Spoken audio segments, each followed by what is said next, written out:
Hello সবাইকে, good morning. তোমাদের সকলকে আবার নতুন একটা ভিডিওতে অনেক স্বাগত রইল। আজকে অনেক দিন পর আবার ভিডিও পোস্ট করছি। জানি না এর আগে আমি কবে ভিডিও পোস্ট করেছিলাম, কারণ এখন আমি কাজের মধ্যে এতটাই ব্যস্ত থাকি যে না পারি ভিডিও করতে, না পারি ভিডিও এডিট করতে, না পারছি পোস্ট করতে। জানি না এই কাজের মধ্যে কতদিন থাকবো, তবে বেশি দিন থাকার ইচ্ছে নেই। আমার ইচ্ছে আছে বাড়ি সংসার কাজকর্ম আর এই যে তোমাদের সঙ্গে ইউটিউবে কাজ করা। ইউটিউবে এই ভিডিওগুলো পোস্ট করতে না আমার বেশ ভালো লাগে। তার কারণ হচ্ছে এই যে সময়গুলো যে কেটে যাচ্ছে সেগুলো তো আমি আর ফিরে পাবো না, কিন্তু এই যে ভিডিও করছি সেটা পোস্ট করছি এগুলো ধরো সারা জীবন থেকে যাবে। যখন আমরা একেবারে বুড়ো হয়ে যাব তখন বসে বসে ভিডিওগুলো দেখবো আর ভাববো যে একটা সময় আমরা এইসব করেছি। তো এইসব ভাবনা চিন্তা নিয়েই আমি ভিডিও করি। তার বাইরে আমার কোনো ইচ্ছেই নেই ভিডিও করার। সত্যি বলতে যদি থাকতো তাহলে সব কাজ কাম ফেলে আমি সারাদিনে ইউটিউব নিয়েই পড়ে থাকতাম। যাই হোক, বলো তোমরা সবাই কেমন আছো? অনেকদিন হলো তোমাদের খোঁজ খবর নেওয়া হয়নি, আর আমিও ভিডিও পোস্ট করছি না বলে আমারও খোঁজ খবর কেউ নিচ্ছে না। তো এই ভিডিওটা অনেক দিন আগেকার, আমি যখন মাসির বাড়িতে গিয়েছিলাম তখনকার ভিডিও। তো প্রথম দিনের ভিডিও শেয়ার করতে পারলেও দ্বিতীয় দিনের ভিডিও কিন্তু আমি এখন পর্যন্ত শেয়ার করতেই পারিনি। তো আজকে সকালবেলায় ঘুম থেকে উঠলাম, তারপরে ছোট বোন, তারপরে আমরা সবাই মিলে বসে খাটের উপরে একটু গল্পগুজব করলাম। যে বাচ্চাটাকে দেখলাম না, ওই বাচ্চাটা না আমার বোন হয়, জানো তো, আমার মাসির মেয়ে। একেবারে ছোট যে বাচ্চাটা খাটের উপরে খেলাধুলো করছিল আর কি। তো ঘুম থেকে উঠে সঙ্গীতা চা করলো, যেহেতু ও চা করে তো সেই কারণে চায়ের ডিপার্টমেন্টে ও যায়। আর আমি দেখো এখন সবজি কাটতে এসেছিলাম রান্নাঘরে। সবজি অবশ্য আমার কাটা হয়ে গিয়েছে, আমার সবজিগুলো কেটে ওইদিকে আমি গুছিয়ে রেখে এসেছি। আর এদিকে মাসি দেখো সকালবেলায় কত কি নিয়ে এসছে। একটা মিষ্টি কুমড়ো নিয়ে এসছে গোটা, দেখতেই পেলে। তারপরে এই যে কাঁঠালগুলো নিয়ে এসেছে, ওই ছোটো কাঁঠালটা আমার মাকে দিবে বলে নিয়ে এসছে, আর বড় কাঁঠালটা হচ্ছে মন্দির থেকে দিয়ে গিয়েছে কেটে দেওয়ার জন্য। রাতের বেলায় খিচুড়ি রান্না হবে তো সেই কারণে একটা করে কাঁঠাল প্রতিটা বাড়িতে দিয়ে গেছে, যাতে সবাই কেটে মন্দিরে দিয়ে আসে। আর মন্দিরে গিয়ে তো কেউ কাটতে যাবে না, তো সেই কারণে সবার বাড়ি বাড়ি দিয়ে দিয়েছে। আর এদিকে মাসি দেখো সকালবেলাতে উঠে কুটুমকে কি খাওয়াবে কি না খাবে সেই কারণে ও কুটুমের জন্য সবজি বাজার এটা ওটা নিয়ে আসতেই ব্যস্ত। আর এই গ্রামের দিকে জানো তো, এই যে ডাঁটা, পটল, ছুটি, মিষ্টি কুমড়ো যা দেখছো সব কিছু কিন্তু জমি থেকেই আনা হয়। মাসি সব কিছু কিন্তু জমি থেকেই নিয়ে এসেছে। তো মিষ্টি কুমড়োটা নিয়ে আসলো, আমাকে বললো কেটে দিতে। তো ওই যে ওইদিকে মাসিরা বলছে তুই পারবি না কাটতে। আরে বাবা, আমাকে সবাই কি ভাবে আমি নিজেও জানি না। হ্যাঁ, সবাই ভাবে যে আমি এটা পারবো না, আমি ওটা পারবো না, কিন্তু বাস্তবে জানো তো আমি সবই পারি করতে। হ্যাঁ, আমাকে যা কাজ দিবে আমি তাই করে ফেলতে পারবো। আসল কথা হচ্ছে আমাকে দেখে না কেউ বুঝতে পারে না যে আমি কোন কাজটা পারবো বা কোন কাজটা পারবো না। তো এই কুমড়ো কাটাটা কি এমন বড় ব্যাপার বলো তো? সেরকম কোনো ব্যাপারই না। তবু মাসি বলছে পারবি না, তো আমি কেটে দেখিয়েই দিলাম। দেখো তো এত বড় মিষ্টি কুমড়ো পাঁচ তরকারিতে দিলে ভালো লাগবে না, যেহেতু পাঁচ তরকারি না, ওটা ছেঁচড়া। পাঁচ তরকারিতে মিষ্টি কুমড়ো ভালো লাগলেও ছেঁচড়াতে না খুব একটা ভালো লাগে না। তো অতটা দিলাম না, অর্ধেকটা দিলাম। তো মিষ্টি কুমড়োটা আমি কেটে দিয়ে এখন যাব হচ্ছে একটু ঘুরতে, যেহেতু আসার পর না আর ঘুরতে যাওয়াই হয়নি। আর পাশে ধরো একটা মামার বাড়ি আছে, তো সেই মামার বাড়িতেও এখন পর্যন্ত যেতে পারিনি। তো সকালবেলায় মাসি ঘুগনি মুড়ি করলো, তো ঘুগনি মুড়ি সবাইকে খেতে দিচ্ছে। অবশ্য মাসি রান্নাঘরে যায়নি, কারণ ও যদি রান্নাঘরে যায় তাহলে হচ্ছে বাইরের কাজগুলো কে করবে, যেহেতু মেশো বাড়িতে নেই। মেশো যদি বাড়িতে থাকতো তাহলে ওই বাইরের ধরো দোকান করা, বাজার করা, সবজি আনা, এইসব কাজগুলো ধরো মেশোই করতো, তাহলে মাসি রান্নাবান্না করতো, খেতে দিত। তো সেই কারণে ধরো মাসি বাইরের কাজ করছে আর আমরা সবাই মিলে ঘরের কাজগুলো করছি। তুই খাওয়া শুরু করে দে, তুই তো খাওয়ার আগে খাচ্ছিস। খাওয়ার আগে যুদ্ধে শেষে থাকতে হয়। এইদিকে সকালবেলাতে সবাই ঘুগনি মুড়ি খেলেও কিন্তু আমি খাইনি, কারণ এত সকালবেলায় খাওয়ার অভ্যাস আমার নেই। আমি তো সকালে খাই না, তারপরে আবার এত সকাল, এখন প্রায় 8:30 থেকে 9টা বাজছে। তো ঘুগনি মুড়ি খেয়ে সঙ্গীতা স্নান টান করে বেরিয়ে পড়লো। আমি খাইও নি, আমি স্নানও করিনি। আমি বললাম চ আগে ঘুরে আসি, তারপর আমি স্নান করবো। তো এই যে দুই বোন মিলে এখন পাড়াতে ঘুরতে বেরিয়েছি। তো প্রথমে এসেছিলাম মামার বাড়িতে আসার পর এই যে এখন যাচ্ছি তোমার ওই জমির দিকে ঘুরতে। তো এইদিকে দেখলাম মামার বাড়ির সামনেই অনেক হলুদ জমি চাষ করা হয়েছে, তো হলুদ গাছ লাগানো হয়েছে। আর পাশে দেখো সব বেড়ার ঘর দেখতে পাওয়া যাচ্ছে। অবশ্যই বেড়ার ঘরগুলো দেখলে না আমার খুব ভয় লাগে, তার কারণ মনে হয় কেউ যদি একটা ডিসলাইয়ের কাঠি রাগ করে মেরে দেয় তাহলে কি অবস্থা হয় বলো তো। আমরা এখন যাচ্ছি হচ্ছে ফসল দেখতে। ফসলে কি জমিতে কি ফসল ফলেছে সেই হয়েছে তাই তুলে নিয়ে আসবো। গাঁজা গাছ ওইভাবে কেউ হাট গাঁজা গাছ ওইভাবে কেউ ইয়ে করে না, আবাদ করে না, তাহলে পুলিশ এসে সব কেটে দিয়ে চলে যাবে। না, এটা গাঁজা গাছ না, এগুলো অন্য গাছ। হ্যাঁ, কি সব বলে, ঢপের গল্প বলে নাকি গাঁজা গাছ চাষ করেছে। তোমরাই বলো, কেউ ওপেন ভাবে গাঁজা গাছ চাষ করতে পারে? পুলিশে এসে কেটে নিয়ে চলে যাবে না? কাঁঠাল ধরেছে গাইস কত। আমার বাড়ি এখানে হলে না, আমি একটা করে কাঁঠাল প্রতিদিন কেটে নিয়ে যেতাম আর ঝাল করে করে খেতাম। আমার এরকমই মনে হয়, জমিতে ফসল টসল দেখলে মনে হয় তুলে তুলে নিয়ে যেতাম আর বাড়ি থেকে রান্না করতাম। কিন্তু এখানকার মানুষও তো আছে, তো এখানকার মানুষ কেন তুলে না?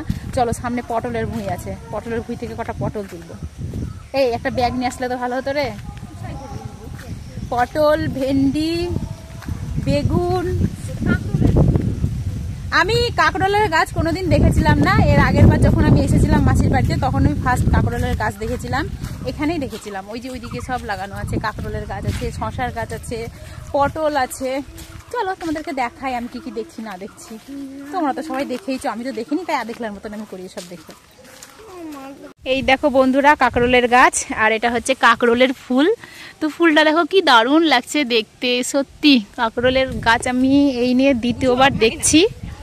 এর আগের বার এসে কাঁকরোল দেখেছিলাম, ফুল দেখেছিলাম না, এবার আবার ফুল সমেত কাঁকরোল গাছ দেখতে পেয়েছি। এই দেখো কাঁকরোল ধরে আছে, এই যে এই যে এই যে কাঁকরোল। একটা কাঁকরোল পেরে নিয়ে যাই, কিচ্ছু বলবে না, কিচ্ছু বলবে না লোকে। এদিকে কতগুলো আছে গো, ও মা গো, এই দেখো কত কাঁকরোল। বকা দেবে। শাকচুন্নি দেখেছো তোমরা? এ দেখো ভর দুপুরে শাকচুন্নি দেখে নাও। স্নান টান করে চুল ছেড়ে এসেছে জমিতে দিয়ে, ওর অবস্থা দেখো, পুরো একেবারে চুড়েল চুড়েল লাগছে দেখিয়ে। আর আমাকে তো বলাই যাবে না, দাঁড়াও আমার মুখটাও তোমাদেরকে দেখাই। এত হাওয়াতে আমাদের কি অবস্থা হয়েছে, আমাদের না এখান থেকে যেতে ইচ্ছে করছে না, জানো তো। আর এই যে এইটা বাড়ি চলো বাড়ি চলো বাড়ি চলো করে পাগল করে দিল, মনে হচ্ছে যেন এখানেই সারাদিন মান থেকে যায়। প্রথম কথা, বাড়িতে নেট নেই। দ্বিতীয় কথা, এখানে নেট চলছে, আবার বাড়িতে ধরো প্রচন্ড গরমও লাগছে। আর এখানে এত সুন্দর বাতাস বইছে, দেখতেই তো পাচ্ছ, যেতে ইচ্ছে করছে না। এমা ওটা রাস্তা না, এই দিক দিয়ে রাস্তা, আমরা ভুল চলে যাচ্ছি। দেখো বন্ধুরা, আমি চুরি করে কতগুলো কাঁকরোল পেরে নিয়েছি, সবার চোখে ধুলো দিয়ে। গাছে কিন্তু বীজ দিচ্ছিল জমিওয়ালা, তাও আমি চুপ করে বসে জমির ভিতর থেকে এতগুলো কাঁকরোল তুলে নিয়েছি। জমিওয়ালা দেখেছে কিন্তু কিছু বলেনি। জমিওয়ালা বুঝে গিয়েছে যে এরা হচ্ছে আমাদের দেশের না, কারণ আমাদের দেশের যদি হতো তাহলে এরা কাঁকরোল চুরি করতো না, এরা বিদেশ থেকে এসেছে। হ্যাঁ, সেজেগুজে মাঠেও আসতো না। তো এরা বিদেশ থেকে এসেছে, মনে হয় কোনোদিন জমি থেকে সবজি টবজি তুলে খায়নি, তাই চুরি করেনি, তাই চুরি করতে ইচ্ছে করেছে, করলো চুরি। আর এটা না আমার অভ্যাস ছোট থেকেই, জানো তো। আমার না এরকম আম, পেয়ারা, জাম, জমির ফসল মানে পটল, বেগুন, মূলো যা হয় চুরি করে এনে খেতে খুব ভালো লাগে। আমি ছোট থেকে এইসব জিনিস খুব চুরি করি। হ্যাঁ, তো এখানে দেখো কতগুলো কাঁঠাল আছে, মনে হচ্ছে একটা কাঁঠাল পেরে নিয়ে চলে যাই, তো পারতে পারবো না।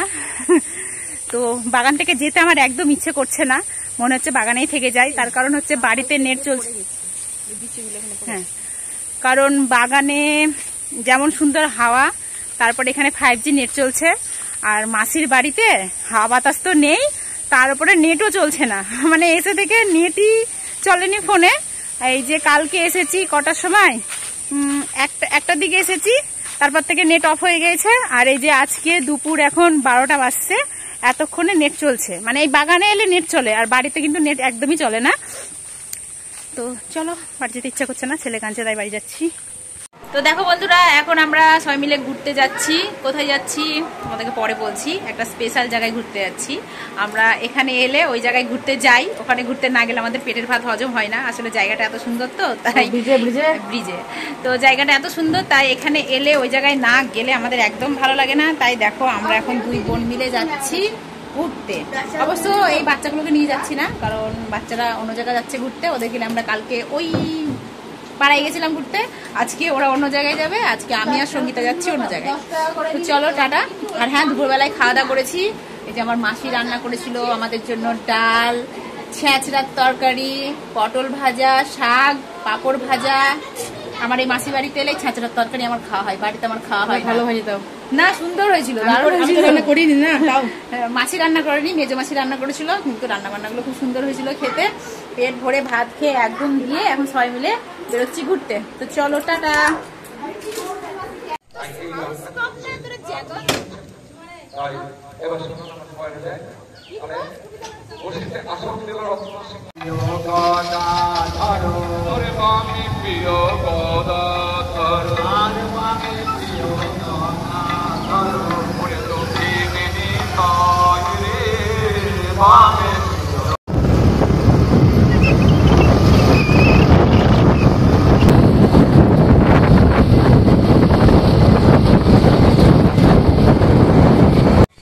তো আমরা এসেছি বাংলাদেশ বর্ডারে। এখানে আসলে তো বাংলাদেশ বর্ডারে আসি, এটা তো কমন ব্যাপার। তো দুঃখ বিষয় আমাদেরকে ভেতরে ঢুকতে দিল না, দেয় না, কোনোবারই দেয় না। একবার না দুবার যাই হোক গিয়েছিলাম, 10-15 পা গিয়েছিলাম। তারপরে ওই 10-15 পাও এখন পর্যন্ত আর যেতে দেয়নি। কয়েকজনকে দেখলাম গেল ভেতরে, আমাদেরকে যেতে দিল না। আমার মনে হয় যত সম্ভব বিএসএফ এর চাকরি টাকরি করে হয়তো ছেলেটা, সেই কারণে ওকে ভেতরে যেতে দিল। হাইট ফিগার দেখে মনে হচ্ছিল।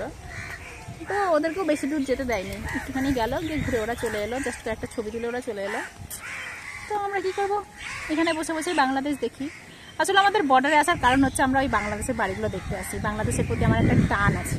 অনেকে আবার বলে নাকি আমি নাকি বাংলাদেশ থেকে এসেছি, আমার নাকি জন্ম হচ্ছে বাংলাদেশে, আমি নাকি হচ্ছে বাংলাদেশের মানুষকে বাঙাল বলে না রে, আমি নাকি বাঙাল।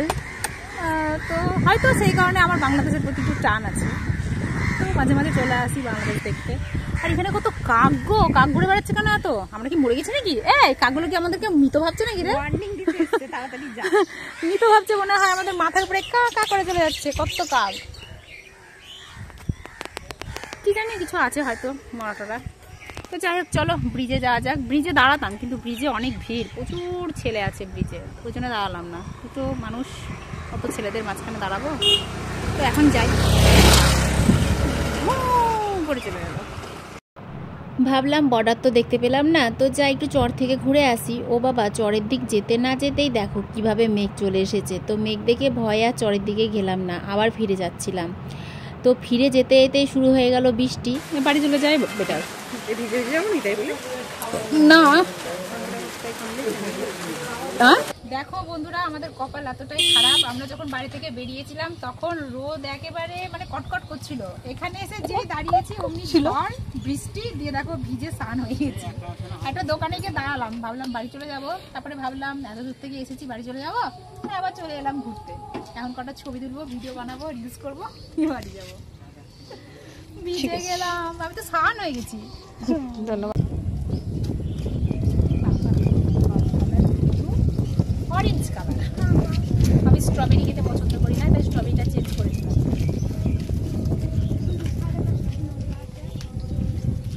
Yummy tasty. চকলেটের এই আইসক্রিমের ঢাকনিটা চাটবি না? তুই বড় লোক।